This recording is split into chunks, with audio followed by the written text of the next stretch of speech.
Hi guys, I hope you doing very well. Guys, इस video में हम करने वाले हैं हमारा chapter double column cash book. इसका most toughest, most tricky and most important question. एक ही क्वेश्चन है मेरे पास। इस एक ही क्वेश्चन में सारे पॉइंट्स कवर्ड हैं, सब कुछ यहाँ पे कवर्ड है। एक एक चीज जो कैश बुक में क्वेश्चन आ सकते हैं, टॉपिक तुमसे पूछे जा सकते हैं, जो तुम्हें करने में कंफ्यूजन हो। जैसे चेक बाद में पहले आया, बाद में डिपॉजिट हुआ, चेक आया वो डिसऑनर हो गया, चेक आया वो हमने किसी और को दे दिया। ऐसे बहुत सारे क्वेश्चंस हमारे माइंड में हैं।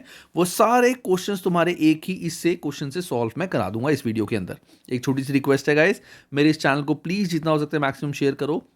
11th और 12th के सारे चैप्टर्स के मोस्ट इंपॉर्टेंट ट्रिकी क्वेश्चंस मैं लेके आया हूं, और ये चैनल सिर्फ तुम्हारे लिए ही है, कॉमर्स के बच्चों के लिए, 11th 12th के लिए। इसमें और कुछ भी नहीं आएगा। तो you can just share this with your friends and knowns, ताकि जो भी बच्चा एग्जाम दे, टेस्ट हो, फाइनल एग्जाम्स हो, रिवीजन करना हो, एक बार बस ये वीडियोस देख लेगा तो उसको सारे डाउट्स चैप्टर्स के रिगार्डिंग ईजिली क्लियर हो जाएंगे, और सारे इंपॉर्टेंट क्वेश्चन समझ आ जाएंगे, लॉजिक पता चल जाएगा, ट्रीटमेंट ईजिली उनका समझ आ जाएगा। ठीक है, चलो गाइस फटाफट से इस क्वेश्चन को देखते हैं। अब इस क्वेश्चन में क्या लिखा है? क्वेश्चन में लिखा है enter the following transactions in 2 column cash book. हमें डबल कॉलम कैश बुक बनानी है, तो मैं फटाफट से फॉर्मेट बनाता हूं गाइस। हालांकि कैश बुक का फॉर्मेट इतना बड़ा बनाने की जरूरत नहीं होती, बट स्टिल मैं अभी बना रहा हूं।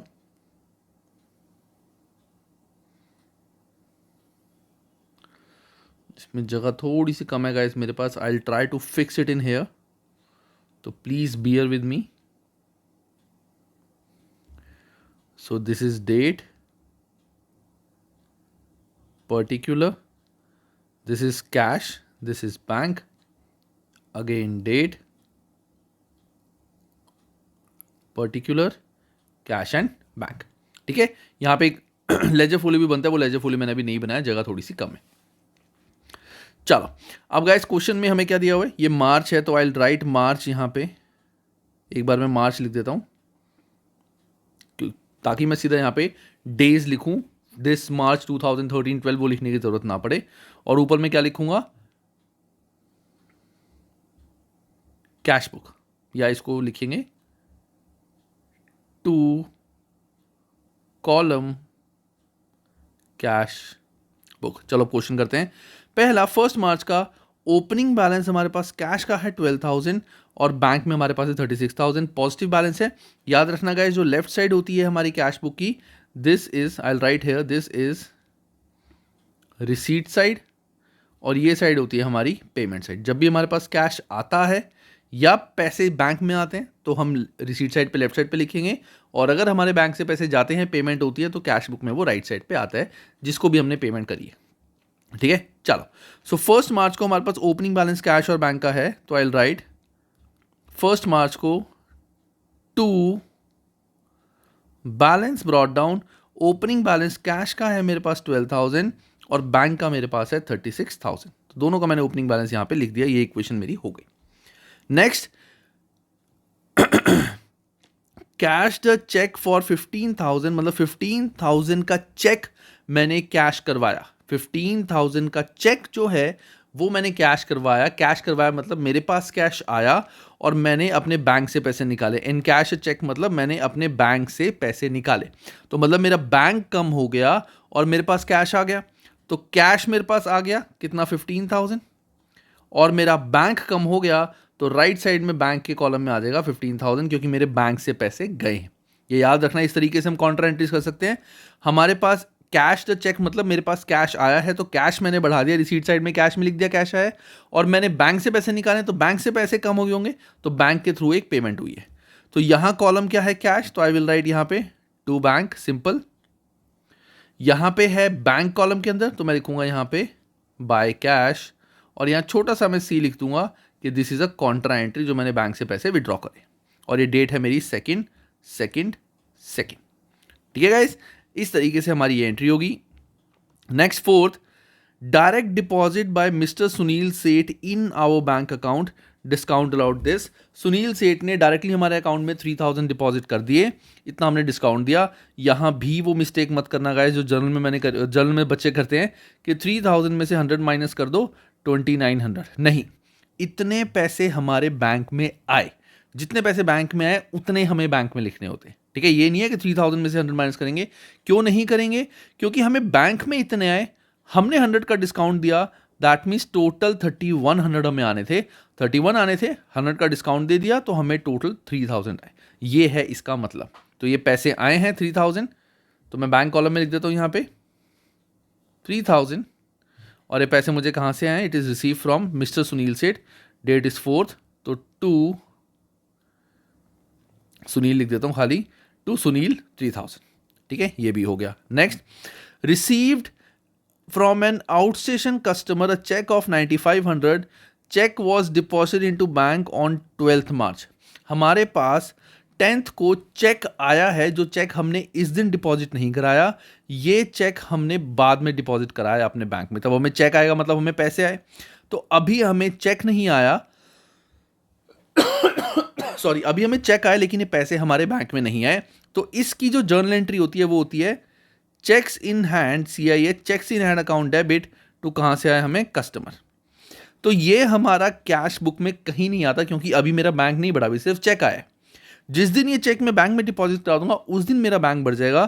तो 12th मार्च को मेरी एंट्री क्या होगी? 12th मार्च को मेरे बैंक में पैसे आ जाएंगे कितने? 9500, और इसको मैं नाम दूंगा टू, ये ध्यान से देखना guys, to cheque in hand. के मेरे पास चेक्स रखे थे, ये वाला चेक मेरे पास आया हुआ था, मैंने इस दिन डिपॉजिट नहीं कराया, मैंने बाद में डिपॉजिट कराया। तो जिस दिन मैंने वो चेक बैंक में डिपॉजिट कराया उस दिन मेरी एंट्री हो जाएगी bank account debit to cheques in hand, bank account debit to cheques in hand. तो इसीलिए मैं यहाँ पे टू चेक्स इन हैंड लिख रहा हूँ। ये इंपॉर्टेंट है गाइस, याद रखना। ये क्यों हो रहा है बार बार? ऐसे वैसे कभी होता नहीं है, आई डोंट नो। एनीवेज चलो, उसके बाद bank debited 20 as collection charges, bank ने 20 हमारे अकाउंट से काट लिए, दैट मीन्स हमारे बैंक से पैसे चले गए। तो पेमेंट साइड पे आ जाएगा 20, डेट इज 10th ही लिखते हैं, नहीं 10th नहीं, 12th को चेक जमा कराया ना, तो 12th आएगा यहाँ पे। This is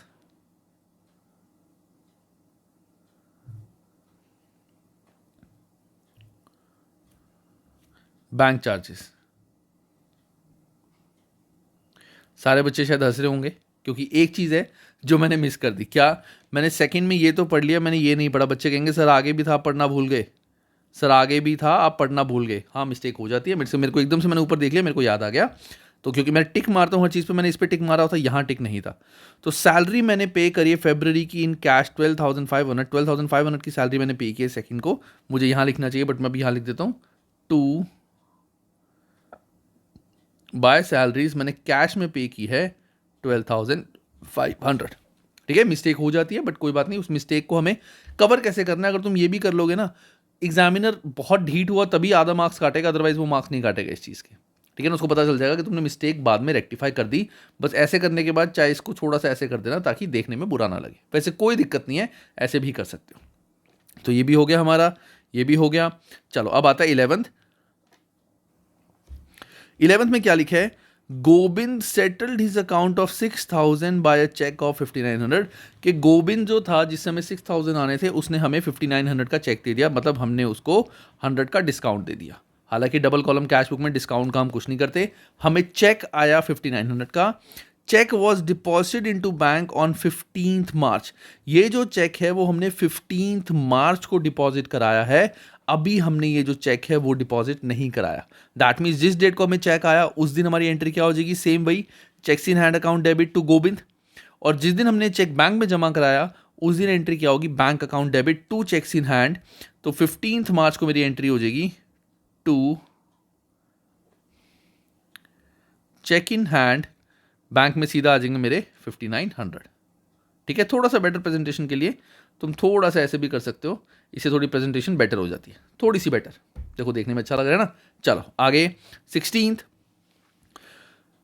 settled Ravi's accounts of 8200 after deducting 200। अब देखो रवि का अकाउंट था 8200 का, हमने आफ्टर डिडक्टिंग 200 उसको सेटल किया, दैट मीन्स 8000 हमने उसको दिया। अब ये ऊपर वाली लैंग्वेज से थोड़ा अलग है, यहाँ क्या लिखा हुआ है?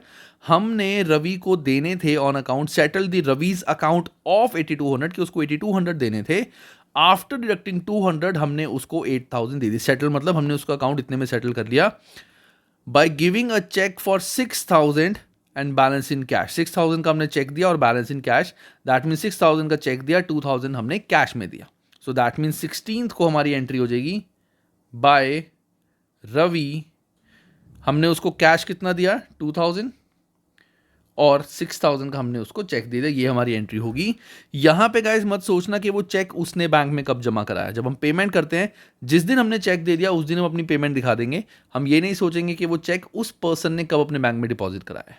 हाँ, हमें जब चेक आता है तब हम देखते हैं कि हमने किस दिन वो बैंक में डिपॉजिट कराया है। चलो next 17, withdrew from bank 15,000 and an office equipment was purchased for 12,000 and the balance was taken by owner।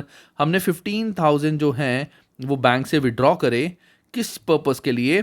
Office equipment ली हमने कितने की? 12,000 की, और ओनर ने बैंक से, ओनर ने जो बैलेंस था वो अपने घर में यूज़ कर लिए।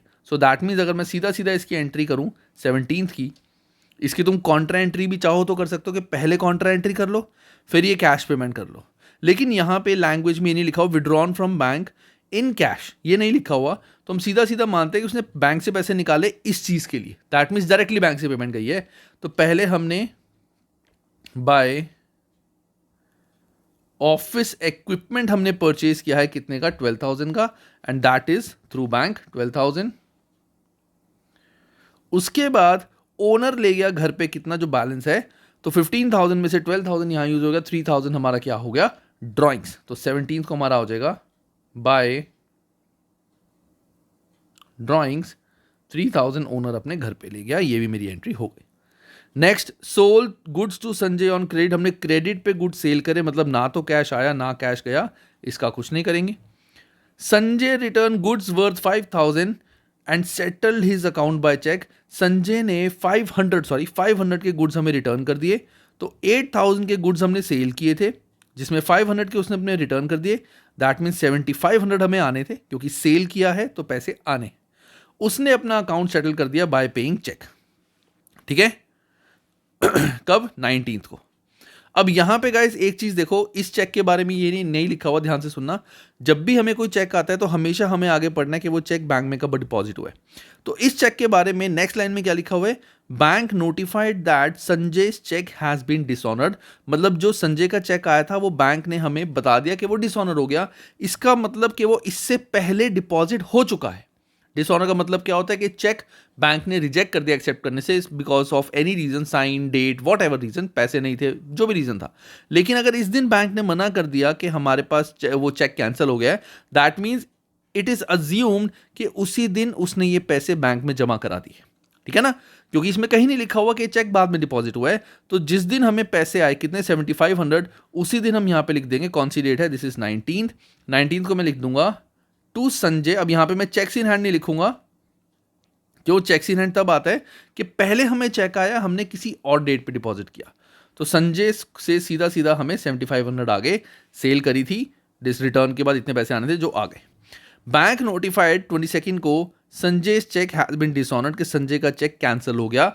हमने दिखा दिया था हमारे बैंक में पैसे आ गए, संजय का चेक डिसऑनर हो गया। तो हम एग्जैक्ट एंट्री जो है इसको रिवर्स कर देंगे। तो 19 को हमारी एंट्री हो जाएगी बाय संजय 7,500। मैं तो मान रहा था मेरे अकाउंट में पैसे आ गए, लेकिन अब पता चला कि कोई पैसे नहीं आए, ये तो उल्टा पैसे कट गए। ठीक है, उसके बाद and debited 20 towards charges of his cheque, के उसके गलती की वजह से 20 रुपीज़ हमारे एक्स्ट्रा लगे। उसकी गलती की वजह से हमारे 20 रुपीज़ एक्स्ट्रा लगे। तो तुम चाहो तो इसको 7,520 भी कर सकते हो, या अलग से यहाँ पे बैंक चार्जेस भी लिख सकते हो। तुम यहाँ पे संजय भी लिख सकते हो, क्योंकि ये जो पैसे मैंने दिए ये मेरी गलती नहीं है।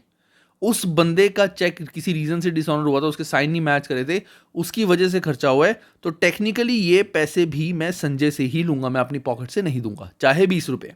ठीक है ना, एक एक रुपए हमारे लिए इंपॉर्टेंट है।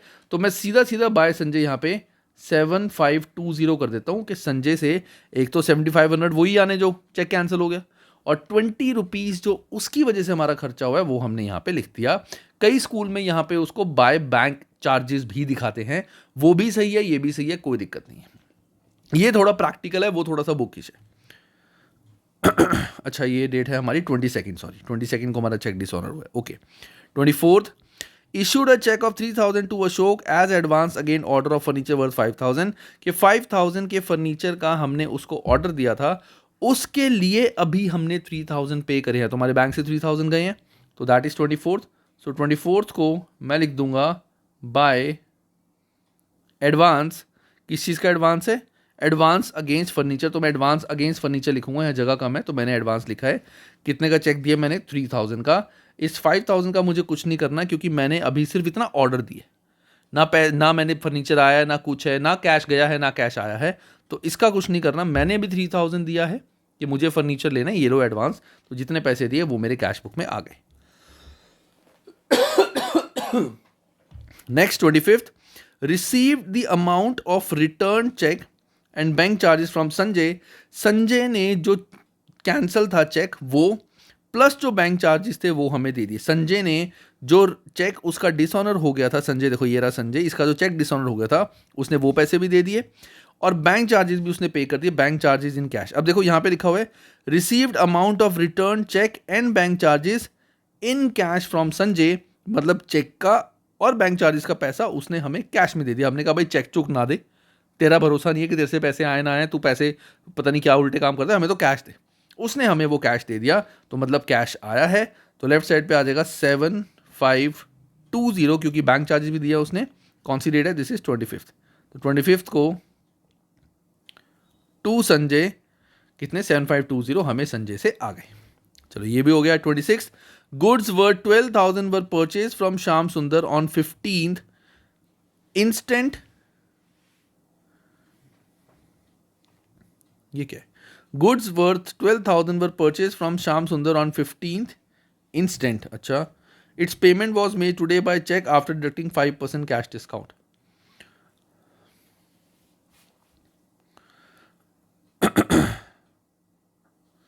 Fifteenth instant, let me check. पता नहीं 15 इंस्टेंट गाइस ये क्या कह रहे हैं, हम इसको अभी इग्नोर कर देते हैं। हम ये मानते हैं कि क्रेडिट पे सेल करा था। Its payment is made today by cheque after deducting cash discount. हमने जर्नल में पढ़ा हुआ है कि जब हम उधारी पे सामान बेचते हैं और हम पर्सन को बोलते हैं कि अगर तू ऑन द स्पॉट हमें कैश दे देगा तो हम कुछ डिस्काउंट दे देंगे, तो 5% का उसने हमें कैश डिस्काउंट दे दिया। तो 12,000 के गुड्स हमने परचेज करे थे, 5,000 का 5% का हमें कैश डिस्काउंट मिल गया। So that means 5% of. अब देखो गाइज यहाँ पे दिस इज 5% पर एनम नहीं लिखा हुआ। अगर पर एनम लिखा होता तो हम इसको मंथ्स में डिवाइड करते कि 5% पर एनम इंटरेस्ट रेट है तो पर मंथ कितना होगा यार। ये तो वैसे कैश डिस्काउंट है, खैर दिस इज कैश डिस्काउंट। चलो अभी छोड़ देते हैं। तो कैश डिस्काउंट 5% कैश डिस्काउंट 12,000 पे, मैं एक्चुअली इंटरेस्ट पे चला गया था। 12,000 माइनस 5%, तो 5% ऑफ 12,000 इज 600, तो 11,400 के हमने गुड्स परचेज किए थे और ऑन द स्पॉट हमने चेक दे दिया, हमने पेमेंट कर दी। तो मैं लिखूंगा यहाँ पे 25th को बाय श्याम सुंदर कितना 11400। चलो ये हो गया और कुछ नहीं है इसमें।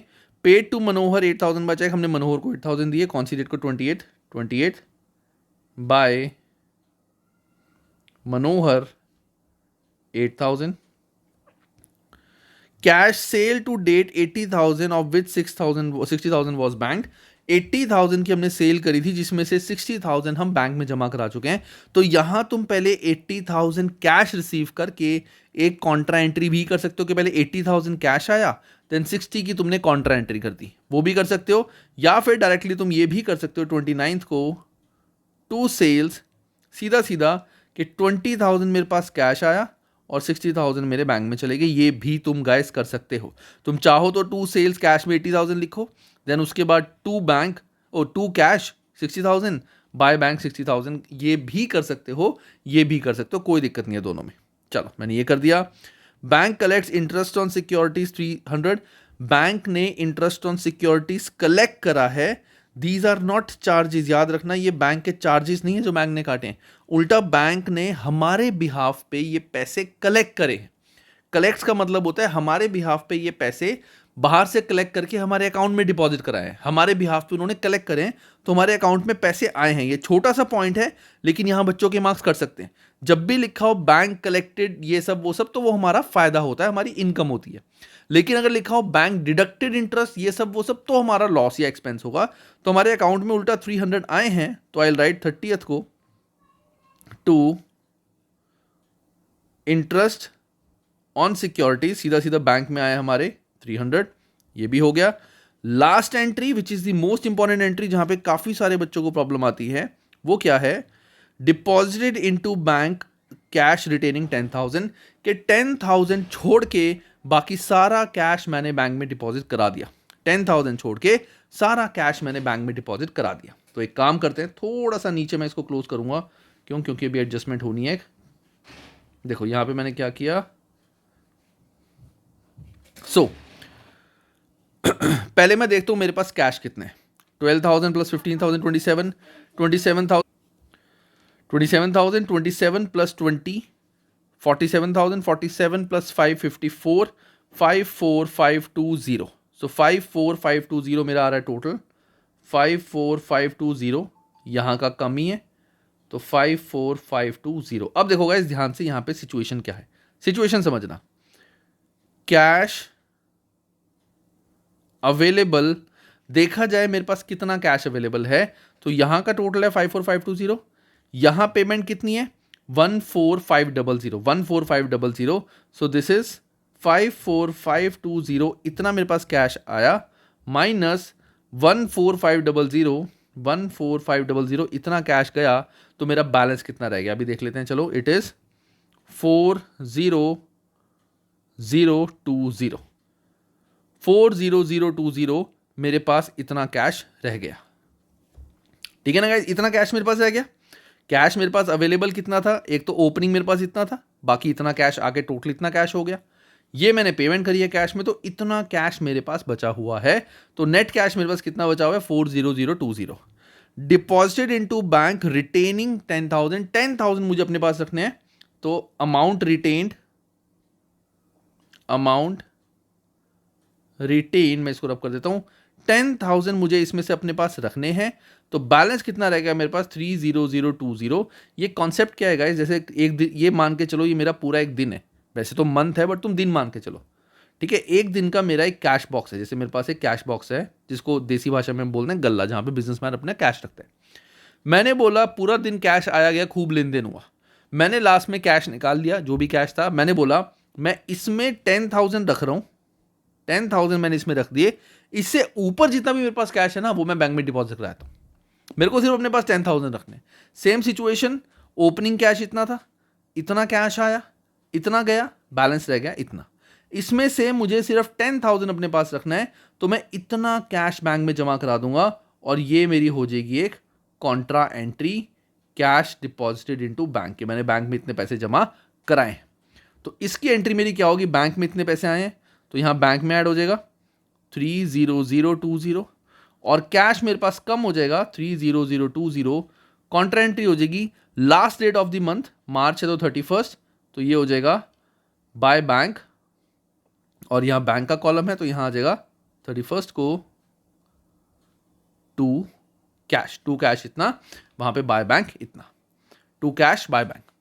ये करने के बाद अब मैं पूरा अपना अकाउंट जो है उसको प्रॉपरली क्लोज करूंगा। तो हालांकि जब तुम इसका बैलेंस निकालोगे ना, अब मैं निकालूंगा बाय बैलेंस कैरिड डाउन। अब बाय बैलेंस कैरिड डाउन जब मैं निकालूंगा ना, मैजिकली इसका 10,000 ही आएगा। और हालांकि मैजिक नहीं है, ये सिंपल सी मैथ्स है कि टोटल में से इतना हटाने के बाद मेरा बैलेंस था इतना, इसमें से इतना मैंने बैंक में जमा करा दिया, तभी तो 10,000 बचा ना मेरे पास। कि मैंने क्या सोचा था, कैश का मुझे बैलेंस अपना 10,000 ही अपने पास रखना, इससे ज़्यादा नहीं रखने। तो 10,000 के अलावा बाकी मैंने बैंक में जमा करा दिए। यही सिचुएशन हमारी गाइस यहाँ पे हुई है।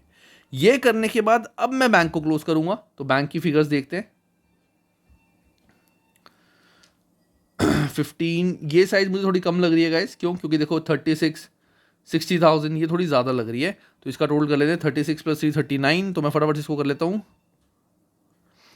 तो गाइस लेफ्ट साइड का जो मेरा टोटल आ रहा है दैट इज 152220, 152220 लेफ्ट का टोटल आ रहा है।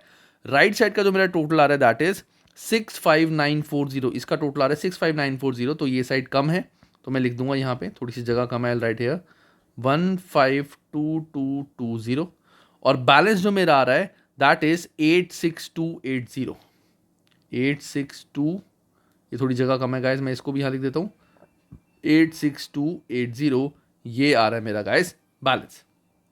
ठीक है, तो कैश का बैलेंस इतना, बैंक का बैलेंस इतना, इस तरह से गाइस हमें अपना क्वेश्चन करना है। इसके अलावा कैश बुक में से डिफिकल्ट पॉइंट आने के चांसेस थोड़े से कम है, इजी आ सकते हैं, इसी लेवल के आ सकते हैं। एक छोटा सा पॉइंट डिफिकल्ट क्या हो सकता है, यहां पे इन्होंने हमें साथ ही बता दिया था कि हमें एक चेक आया, वो इस डेट को हमने बैंक में जमा कराया। कई बार कई क्वेश्चंस में क्या होता है, तुम्हें दिखा होगा चेक आया है और ये इस डेट को लिखी होगी कि उस दिन जो हमें चेक आया था वो चेक हमने बैंक में जमा करा दिया। तो हमें उस केस में क्या करना है गाइस, जब भी हमें कोई चेक आता है सबसे पहले हमें एनालाइज करना है कि वो चेक कहीं बाद में तो बैंक में जमा नहीं हुआ। अगर हाँ तो उस दिन उसकी कोई ट्रांजैक्शन हम नहीं करेंगे, जिस दिन बैंक में जमा हुआ उस दिन करेंगे। और अगर किसी चेक के बारे में कुछ नहीं लिखा हुआ कि हमने बैंक में कब जमा कराए आगे पूरे क्वेश्चन में, तो वहां हम ये अज्यूम कर लेंगे कि वो चेक हमने उसी दिन बैंक में डिपॉजिट करा दिया और सीधा सीधा हम बैंक कॉलम में डाल देंगे। ठीक है, बाकी ये बहुत अच्छा क्वेश्चन था। किसी बच्चे को इस टॉपिक में, इस चैप्टर में कोई भी डाउट हो तो इस वीडियो की डिस्क्रिप्शन में मेरा एक टेलीग्राम ग्रुप है क्लास 11th का, उसको ज्वाइन कर लेना। जो भी डाउट हो, जो भी क्वेश्चन हो, तुम वहाँ पे पूछ सकते हो and I will try my level best to solve. But एक छोटी सी रिक्वेस्ट तुमसे सिर्फ ये है कि मेरा चैनल जितना हो सकता है अपने फ्रेंड्स के साथ, सर्कल में, स्कूल में, जितना हो सकता है गाइस मैक्सिमम शेयर करो, क्योंकि ये जो क्वेश्चंस अगर बच्चे एक दो बार देख लेंगे उनको समझ आना स्टार्ट हो जाएगा। और ये क्वेश्चन जनरली कहीं नहीं कराए जाते, तुम्हें बहुत माथापीटी करनी पड़ती है और एग्जाम टाइम में तुम्हें बड़ी दिक्कत होती है, पॉइंट समझ नहीं आते, इधर उधर भागते हो, लोगों से पूछते हो, फ्रेंड से पूछते हो। आई एम ट्राइंग कि तुम्हें किसी से कुछ पूछना ना पड़े, खुद घर पे पढ़ो, ये वीडियो देख लो और सारे कॉन्सेप्ट, सारे पॉइंट्स का सॉल्यूशन ईजिली समझ जाओ। ठीक है, चलो आई होप ये वीडियो हेल्पफुल होगी, इसको लाइक भी करना और शेयर भी प्लीज कर देना guys. Bye, take care and have a great time.